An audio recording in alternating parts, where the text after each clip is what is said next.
অবশেষে দেশ ছেড়ে পালাতে বাধ্য হলেন বাংলাদেশের প্রধানমন্ত্রী শেখ হাসিনা। বৈষম্য বিরোধী ছাত্র আন্দোলনের সরকারের পদত্যাগের এক দফা দাবির মুখে প্রধানমন্ত্রীর পদ থেকে পদত্যাগ করেছেন শেখ হাসিনা। পদত্যাগ করে বেলা 2:30টার দিক থেকে একটি সামরিক হেলিকপ্টার শেখ হাসিনাকে নিয়ে যাত্রা করে। তার সঙ্গে ছোট বোন শেখ রেহানা ছিলেন। হেলিকপ্টারটি ভারতের উদ্দেশ্যে ছেড়ে গেছে বলে জানা গেছে। আওয়ামী লীগ সভাপতি শেখ হাসিনা টানা চতুর্থবারের মতো প্রধানমন্ত্রী হিসাবে শপথ নেন এবছরের 11ই জানুয়ারি। এর আগে 1996 সালে সপ্তম জাতীয় সংসদে নির্বাচনের মাধ্যমে তিনি প্রধানমন্ত্রী হিসাবে দায়িত্ব পালন করেন। বৈষম্য বিরোধী ছাত্র আন্দোলনের সরকারের পদত্যাগের এক দফা দাবির মুখে প্রধানমন্ত্রীর পদ থেকে পদত্যাগ করেছেন শেখ হাসিনা। পদত্যাগ করে বেলা 2:30টার দিক থেকে একটি সামরিক হেলিকপ্টার শেখ হাসিনাকে নিয়ে যাত্রা করে। তার সঙ্গে ছোট বোন শেখ রেহানা ছিলেন। হেলিকপ্টারটি ভারতের উদ্দেশ্যে ছেড়ে গেছে বলে জানা গেছে। আওয়ামী লীগ সভাপতি শেখ হাসিনা টানা চতুর্থবারের মতো প্রধানমন্ত্রী হিসাবে শপথ নেন এবছরের 11ই জানুয়ারি। এর আগে 1996 সালে সপ্তম জাতীয় সংসদের নির্বাচনের মাধ্যমে তিনি প্রধানমন্ত্রী হিসাবে দায়িত্ব পালন করেন।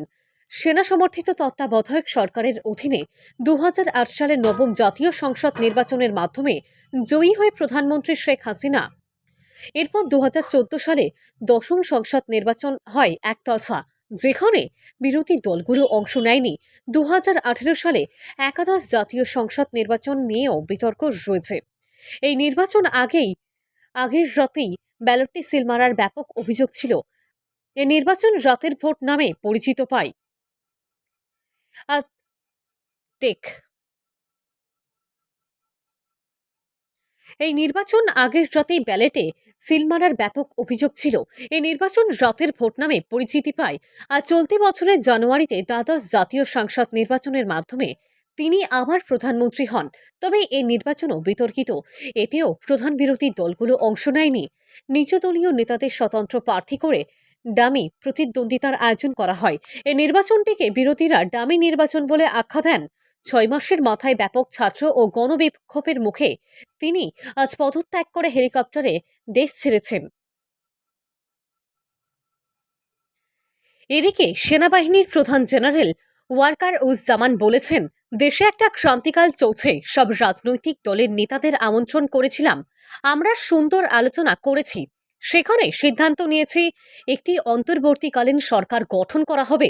এই অন্তর্বর্তীকালীন সরকারের অধীন দেশের সব কার্যক্রম চলবে।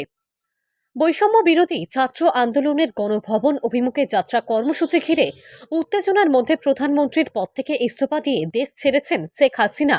এ পরিস্থিতিতে বিভিন্ন রাজনৈতিক দলের নেতাদের সঙ্গে আলোচনার পর বিকাল 4টায় জাতির উদ্দেশ্যে ভাষণ দেন সেনাপ্রধান জেনারেল ওয়াকার উজ্জামান। সেনাপ্রধান বলেন, আমরা মহামান্য রাষ্ট্রপতির কাছে যাব। এই অন্তর্বর্তীকালীন সরকার গঠনের বিষয়ে ওনার সঙ্গে কথা বলবো। তার সঙ্গে আলাপ আলোচনা করে অন্তর্বর্তীকালীন সরকার গঠন করে দেশ পরিচালনা করা হবে। সমস্ত হত্যা ও অন্যায়ের বিচার হবে। উল্লেখ করে ওয়াকার উজ্জামান বলেন, আপনারা সশস্ত্র বাহিনীর প্রতি আস্থা রাখেন, আমরা সমস্ত দায় দায়িত্ব নিচ্ছি। আপনাদের কথা দিচ্ছি, আশাহত হবেন না। যত দাবি আছে সেগুলো আমরা পূরণ করব। দেশের শান্তি শৃঙ্খলা ফিরিয়ে নিয়ে আসব। আমাদের সহযোগিতা করেন। প্রতিটি হত্যার বিচার হবে। ভাঙচুর, হত্যা, সংঘর্ষ ও মারামারি থেকে জনগণকে বিরত থাকার আহ্বান জানিয়ে সেনাপ্রধান বলেন, আপনারা যদি কথা মতো চলেন, একসঙ্গে কাজ করি, নিঃসন্দেহে সুন্দর পরিণতির দিকে অগ্রসর হতে পারব। মারামারি ও সংঘাত করে আর কিছু পাবো না। তাই দয়া করে ধ্বংসযোগ্য, অরাজকতা ও সংঘর্ষ থেকে বিরত হন।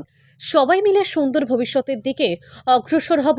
রাজনৈতিক দলের নেতাদের সঙ্গে আলোচনা ফলপ্রসূ হবে জানিয়ে ওয়াকার উজ্জামান বলেন, তাদের সঙ্গে সুন্দর আলোচনা হয়েছে। প্রধানমন্ত্রী পদত্যাগ করেছেন। আমরা অন্তর্বর্তীকালীন সরকার গঠন করে কাজ পরিচালনা করব। ধৈর্য ধরুন, সময় দেন। আমরা সবাই মিলে সব সমস্যা সমাধান করতে সক্ষম হব। সংঘাতে দেশের ক্ষতি হচ্ছে জানিয়ে সেনাপ্রধান বলেন, অর্থ সম্পদের ক্ষতি হচ্ছে, লোকজন মারা যাচ্ছে। সংঘাতের পথে যাবেন না, শান্তি শৃঙ্খলার পথে ফিরে আসেন। অন্তর্বর্তীকালীন সরকারের কত সদস্য হবেন এমন প্রশ্নের জবাবে সেনাপ্রধান বলেন, এখনো খুব আর্লি স্টেজ। আমরা মহামান্য রাষ্ট্রপতির কাছে যাব, আলাপ আলোচনা করে ঠিক করা হবে। আজকেই রাষ্ট্রপতির কাছে যাব, রাতের মধ্যেই সমাধানে যাওয়ার চেষ্টা করব। 2-1 দিন আমাদের সময় দেওয়া লাগতে পারে।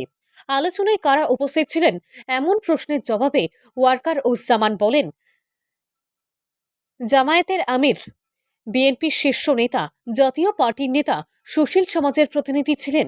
আওয়ামী লীগের কেউ ছিল না। সময় কম ছিল, যাদের পেয়েছি তাদের বলেছি। হেফাজতে ইসলামের মামুনুল হক, জোনায়েদ সাকি ছিলেন। অধ্যাপক আসিফ নজরুল ছিলেন। তিনি কোটা সংস্কার আন্দোলনের শিক্ষার্থীদের উদ্দেশ্যে বার্তাও দিয়েছেন, এখন ছাত্রদের কাজ শান্ত হওয়া ও আমাদের সাহায্য করা। সেনাবাহিনী শান্তি শৃঙ্খলা রক্ষার কাজ চালিয়ে যাবে। উল্লেখ করে সেনাপ্রধান বলেন, সবার দায়িত্ব সেনাবাহিনীকে সাহায্য করা। পরিস্থিতি শান্ত হলে কারফিউ বা জরুরি অবস্থার প্রয়োজন নেই। আমি আদেশ দিয়েছি, কোনো গোলাগুলি হবে না। সেনাবাহিনী, পুলিশ কোনো গুলি চালাবে না। আশা রাখছি এই বক্তব্যের পর পরিস্থিতির উন্নতি হবে। সেনাপ্রধান আন্দোলনরত ছাত্র জনতা সবাইকে ঘরে ফিরে যাওয়ার আহ্বান জানান।